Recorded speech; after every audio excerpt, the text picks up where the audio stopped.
Monster ini film yang rilis di tahun 2023 tentang seorang ibu yang sadar bahwa terjadi keanehan dengan kehidupan anaknya belakangan ini. Namun setelah ditelusuri, ternyata berhubungan dengan salah satu guru dari sekolahnya. Dan dari sana kita mulai melihat apa yang sebenarnya terjadi di sini. Kurang lebih seperti itu dari sisi ceritanya ya. Dan sebenarnya gue lagi males sih untuk nonton film dengan tema yang seperti ini.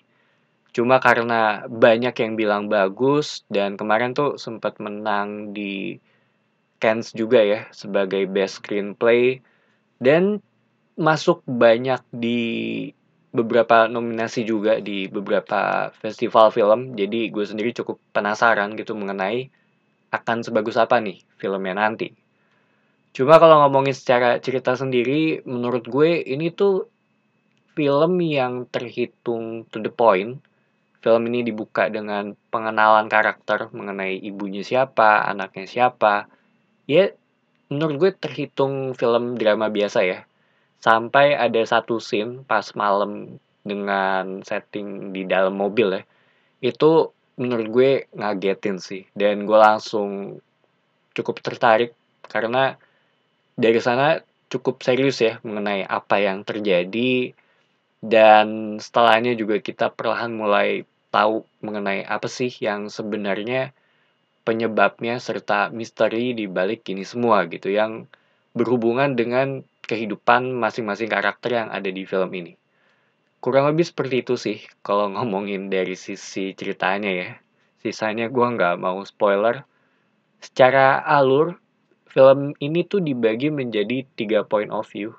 Yang pertama tuh atau di awal film kita ngeliat dari sudut pandang ibunya mengenai bagaimana cara dia menghadapi ini semua.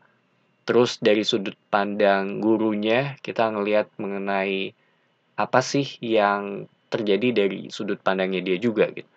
Dan terakhir dari si sudut pandang anak ini.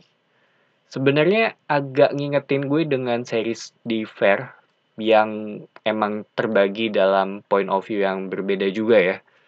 Dan buat yang belum pernah nonton series itu menurut gue itu sangat worth it banget untuk ditonton dan sama Rectify juga ya karena ngomongin tentang aksi dan konsekuensi.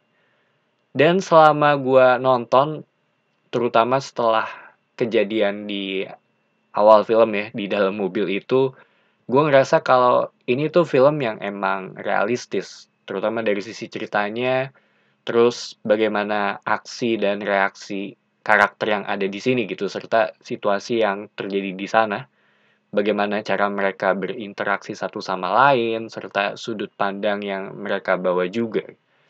Dimana setelah gue tahu apa yang sebenarnya terjadi, gue tuh langsung kepikiran kalau iya, menurut gue ini tuh ya kayak kehidupan banget, dimana setiap tindakan tuh ada yang namanya konsekuensi, serta saling terkait ya, satu dengan yang lainnya juga gitu.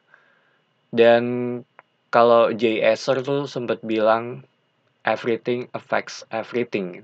Dan gue rasa hal ini yang kelihatan di sepanjang film, bagaimana sebuah hal kecil tuh dapat memberikan dampak yang sangat besar ya untuk kehidupan seseorang dan ini juga yang menurut gue sering kita lupain sih di kehidupan sehari-hari kita. Dan pelajarannya adalah ya menurut gue komunikasi sama mendengarkan sih. Ditambah jangan asal ngejudge juga soalnya kita nggak tahu nih mengenai masalah apa yang sedang dialami setiap orang sekarang. Itu yang gue rasa banyak orang lupa juga. Dan balik lagi ya menurut gue, ya paling nggak minimal mendengarkan sih. Itu menurut gue udah sangat ngebantu ya. Kalau menurut gue gitu. Dari sisi ending sendiri, tanpa spoiler, gue cukup suka dengan apa yang terjadi atau bagaimana film ini ditutup ya. Karena kita ngelihat dari sisi potongan kehidupan karakter-karakter ini gitu ya. Kurang lebih balik lagi sama kayak kehidupan kita juga, kita dimulai juga dari potongan kehidupan mereka dan ya diakhiri dengan seperti itu juga gitu yang gue rasa sangat masuk sih untuk film ini gitu. Karena balik lagi ini tentang potongan kehidupan orang-orang yang ada di sini. So, Monster buat gue ini film yang bagus, layak untuk ditonton, lumayan dalam dari sisi topik yang dibawa. Gue suka bagaimana semua itu saling terkoneksi satu sama lain ya. Kalau ditanya wajib nonton apa enggak, buat gue sih iya. Jadi itu aja opini gue mengenai film ini. Thank you for watching. It's me Patrick signing off.